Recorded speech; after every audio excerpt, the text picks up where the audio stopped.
Γεια σας παιδιά, καλώς ήρθατε πάλι στο κανάλι μου και σήμερα θα σας δείξω πώς να βάλετε sound effect. Δηλαδή, άμα είναι κοντά σας ένα άτομο να βλέπετε βήματα, πυροβολισμούς, όλα τα σχετικά. Καταλάβατε δηλαδή. Καταρχάς, εγώ εδώ έχω βάλει τα 360 fps απλά εδώ για να ξέρετε. Και πας εδώ στο ηχείο. Εδώ τα έχω βάλει όλα 100% για τα cinematics.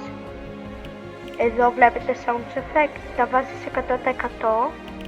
Εδώ sound quality high, 3D headphones άμα θέλετε on, άμα θέλετε off, εγώ δεν ξέρω τι κάνει σίγουρα. Background audio εγώ το έχω notifications only. Stability options δεν το πειράζουμε, περιμένετε. Εδώ έχω sound effects on, να αυτό είναι το σημαντικό.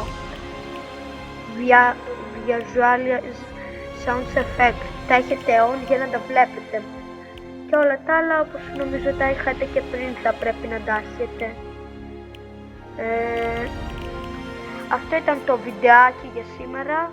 Μην ξεχάσετε να πατήσετε το like, την εγγραφή και το κουδουνάκι και θα το πούμε στο επόμενο βιντεάκι. Γεια σας!